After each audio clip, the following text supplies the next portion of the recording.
If you're anything like us, you've been missing Cera and maybe wondering why Hollywood has recently downplayed his famous status. Here's why you're less visible on screen these days and how he might change that. Michael Cera has totally been typecast.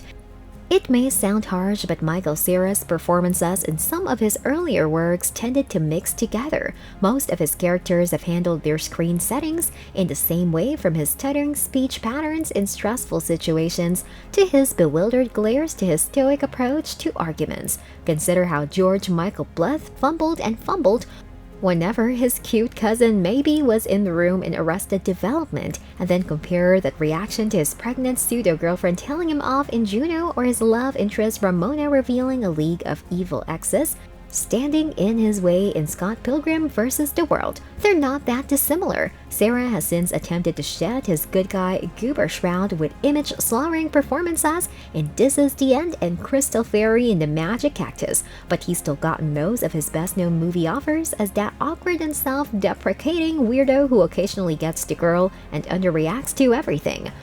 Michael Cera also isn't totally unique.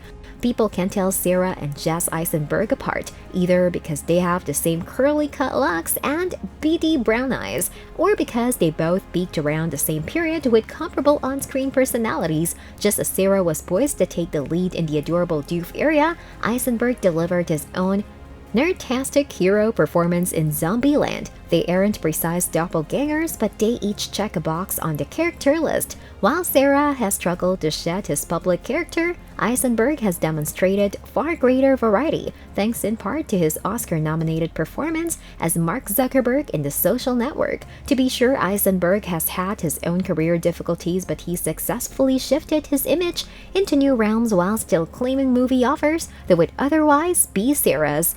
There's also the matter of Michael Cera's flops.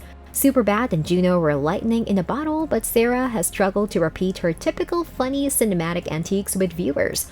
Following the success of those two films, Cera accepted film offers in a sequence of coulda, woulda, shoulda been triumphs.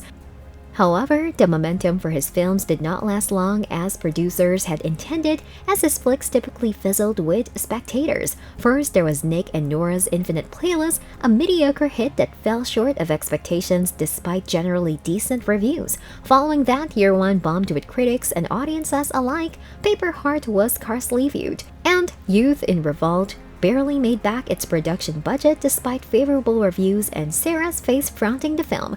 Cera's title role in Edgar Wright's version of Scott Pilgrim vs. the World, a high-profile film that was expensive to make and thrilled critics with its visual intensity, but just failed to pull an audience, was maybe the worst blow to his box office potential. Michael Cera shies away from social media. Even the most quiet celebrities have begun to recognize the value of having a strong internet presence for career progression in Hollywood. Michael Cera, on the other hand, is a different story. Cera's fans are unlikely to see the actor posting photos of his breakfast plates on Instagram or tweeting political slurs on Twitter anytime soon. He simply does not like the thought of exposing such intimate facts of his life with strangers, he told Time Out magazine. Twitter's urge is so strange. I don't get the draw, he said. I just don't enjoy spending my time in that manner. It's simply laziness. Given how frequently he's mistaken for the social network's Jesse Eisenberg, he's unlikely to build up any official Facebook sites for himself either, which means that if studios truly evaluate an actor's follower count when casting major roles, Cera could miss out on certain movie offers. Michael Cera didn't exactly love being on top.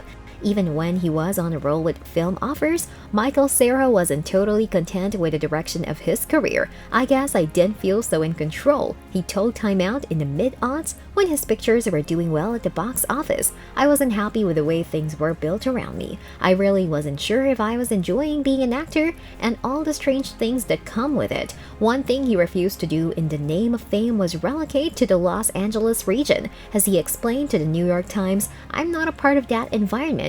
It's a great place to stay at home and watch movies with pals.